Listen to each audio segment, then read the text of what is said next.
Hi, welcome to HardReset.info. In front of me there are iPhone 17 Air and iPhone 17 Pro, and in this video we are going to compare two main things.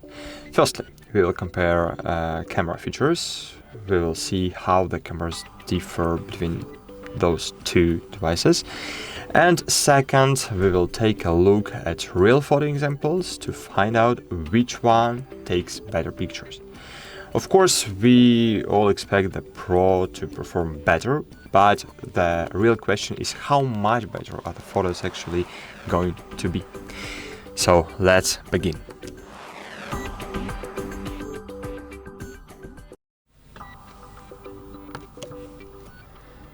So at the very beginning, we will start with opening settings. So open settings.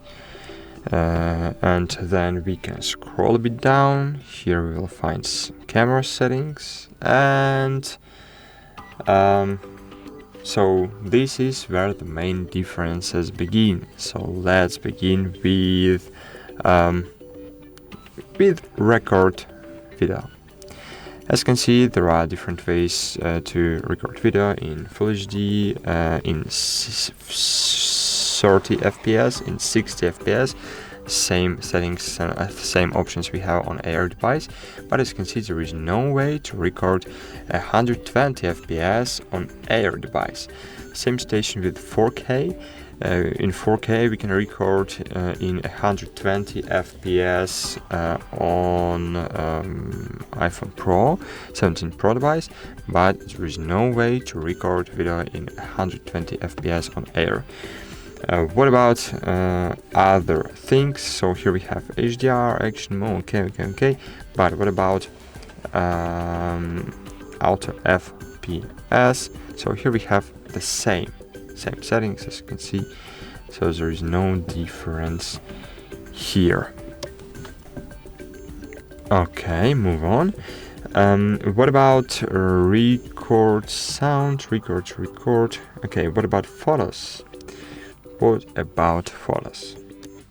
Here we have formats. Oops, wait a while.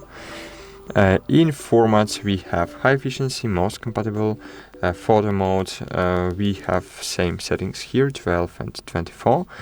Resolution control we have okay, as you can see here in Air we have resolution control.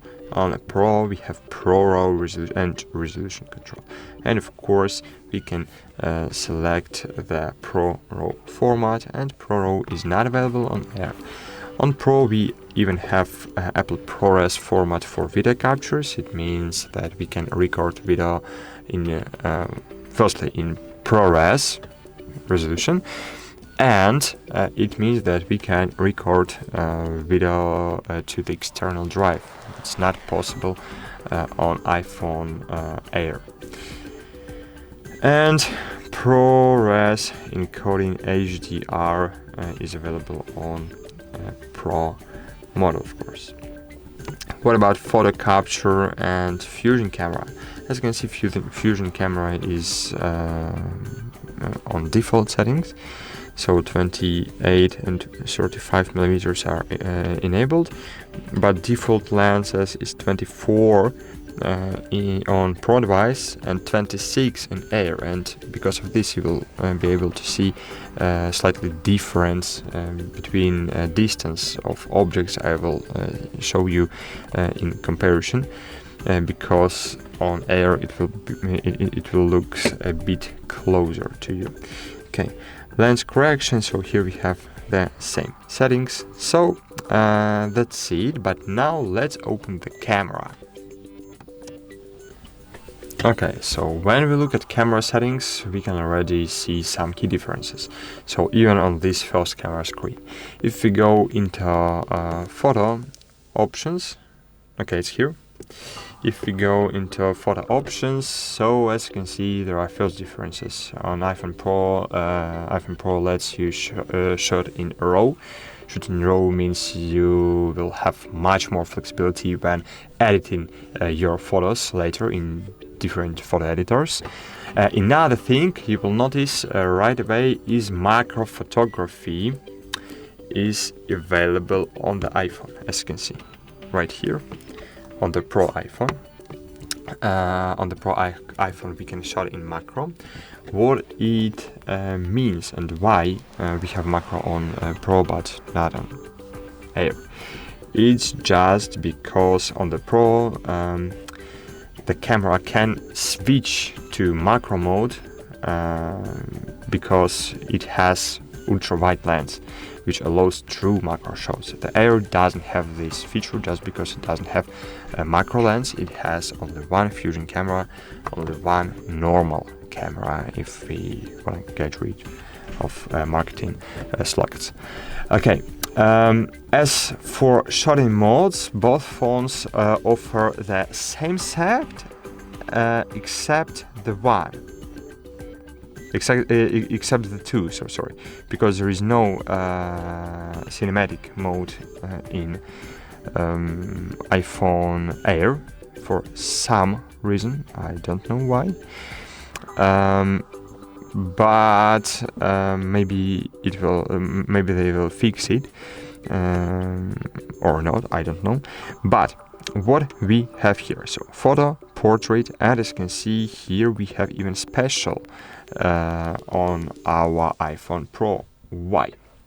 So for special mode, iPhone use LiDAR and an extra camera to record content for the Apple Vision Pro. But Air doesn't have even LiDAR or additional lens, so this mode simply isn't available. So switching over the video mode, so let's just switch. Okay, and here we have key differences too. So as you can see, there is no way, for example, on Air to switch to 120 frames per second. And of course, even in video and photo mode, we have ability to zoom 2x on iPhone Air and 8x on iPhone 17 Pro device. Of course, you have digital zoom up to 40x in Pro device and up to 10x on Air device. Okay, so that's it, guys. Those was key differences between cameras and functionality. But now move on to photos. So okay, on the left side of our screen we will have iPhone 17 Pro device, and on the right side we will have iPhone Air. And now let's compare. Okay, let's start with this photo in portrait mode, shot on frontal camera.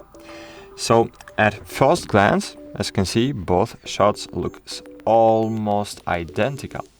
The detail on the eyebrows and hair, as you can see, it's great on both. On the Air, the hairline looks a little more cleanly cut, but that's probably just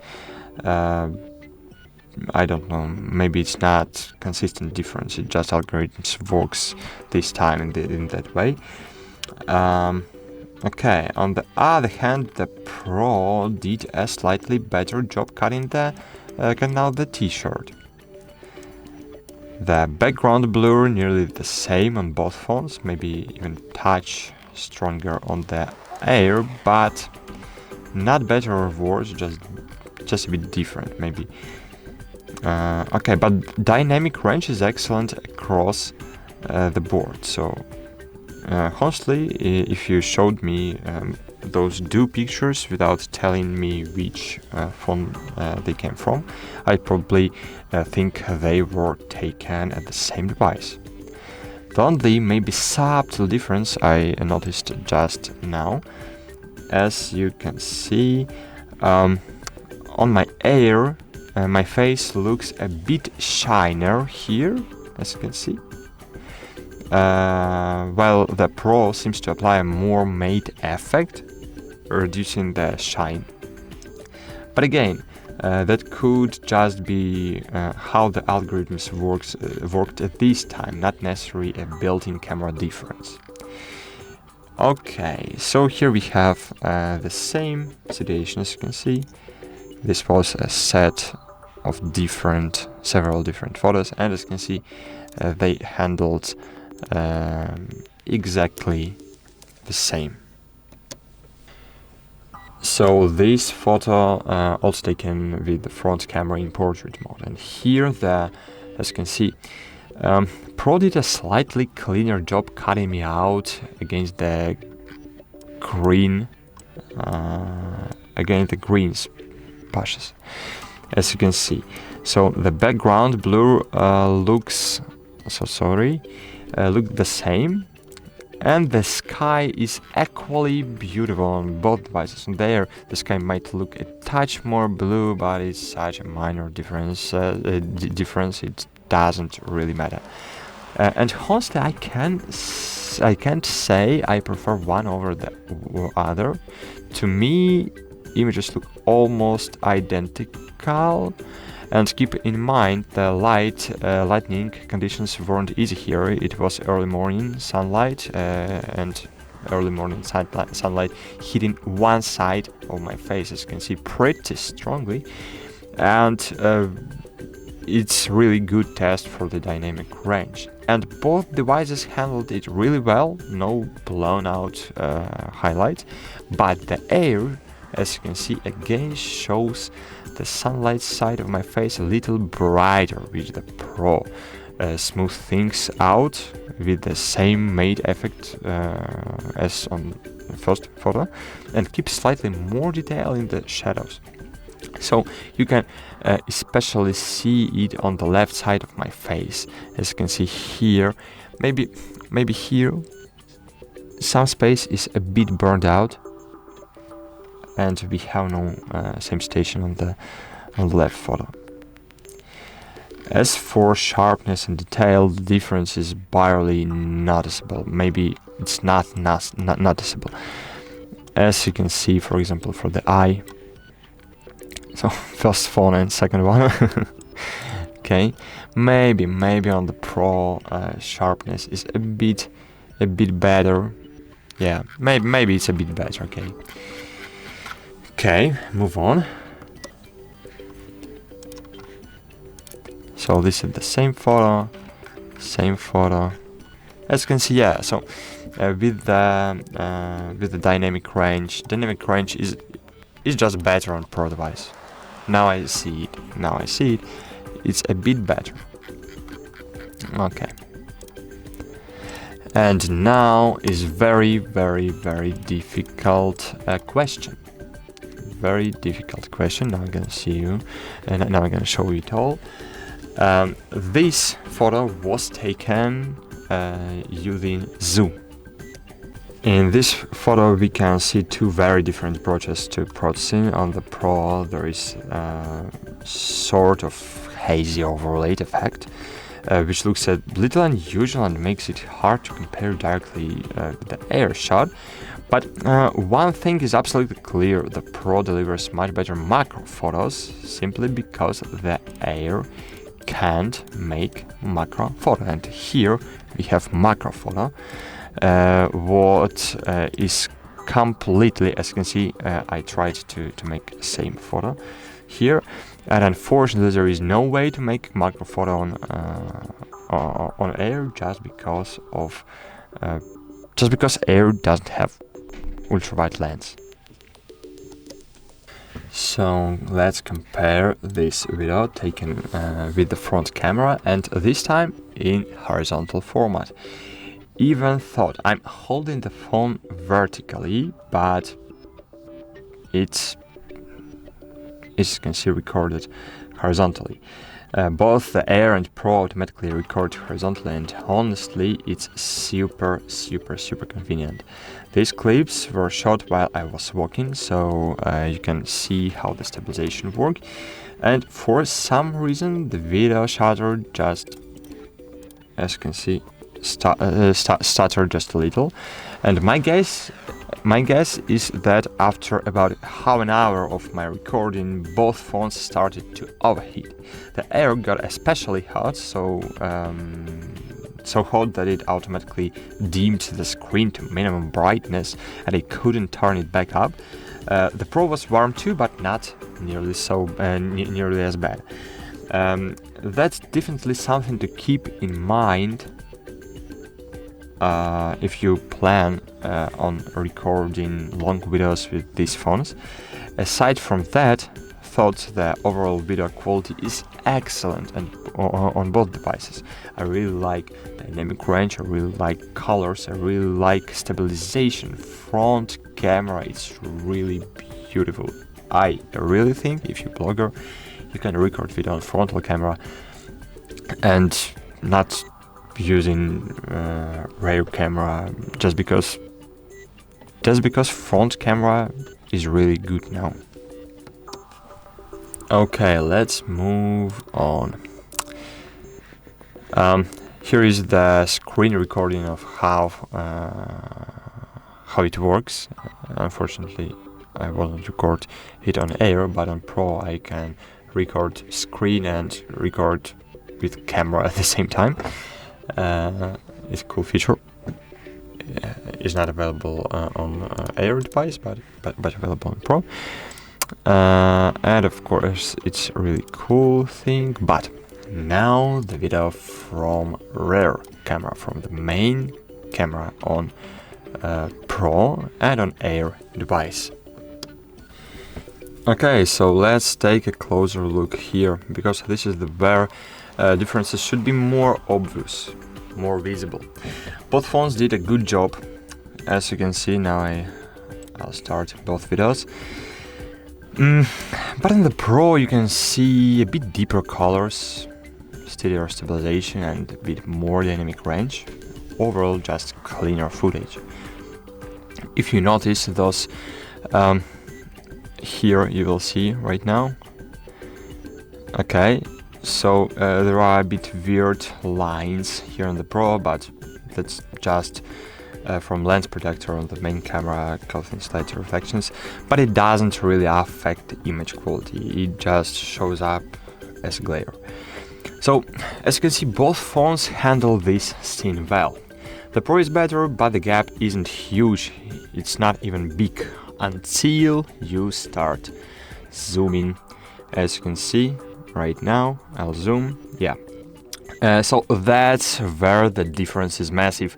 The Pro goes up to 8x zoom, while the Air tops out at 2x zoom.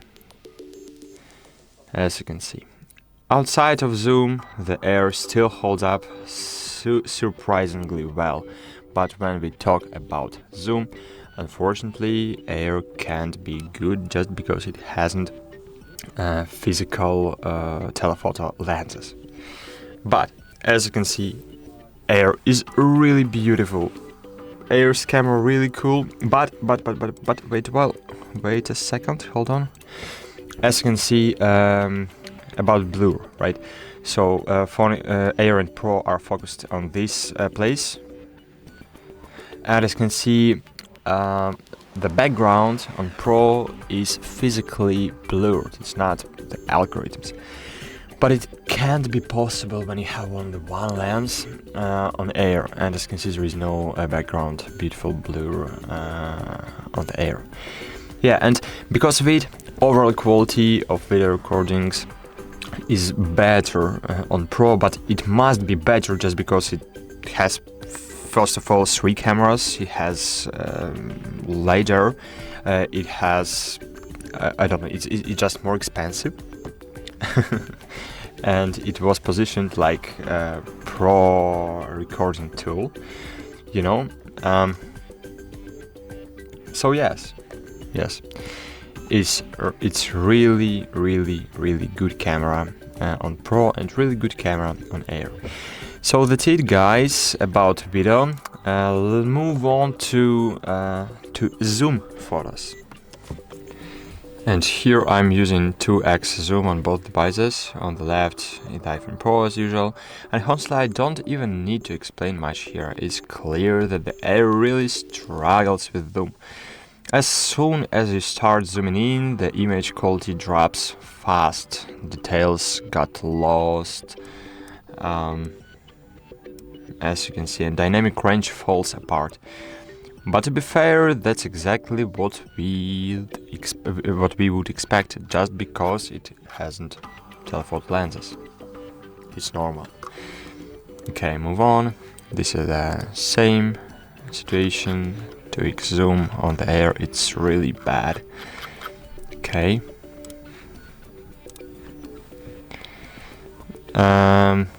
And here, as you can see, we have a slightly difference between dynamic range. On air it's slightly worse. As you can see, dynamic range is a bit worse in the air, but it's really difficult scene. So here I manually changed the brightness of the image. And of course, if we talk about main camera, so Pro must be better. It just must be a bit better. So here is difficult to say is Pro better here or no. But yeah, if we talk about dynamic range, so Pro is better. Okay, here is selfie image again, selfie photo. Here we have same station as usual. Dynamic range is better on Pro, and details are maybe we have a little bit more details on Pro. Yeah, we have more details on Pro. Difference is not too big, but we have difference. If we talking about zoom again, so here is 2x zoom, but as you can see the lighting is really good here. Here is really good, and when we have really good lighting, so we can zoom in photos, and as you can see, difference not visible. There is no big difference here. Okay, so here we have 2 or even 3x zoom, and there is no big difference between these cameras in details, even in dynamic range, just because it was good seen in dynamic range. Okay, so that's it, guys. Hope this video was helpful for you. I hope now you know how Air handles with photos and videos comparing to Pro device, and I can tell you that it handles really good. And that's it. Please consider to leave a like to support our channel and comment this video below. And bye. See you.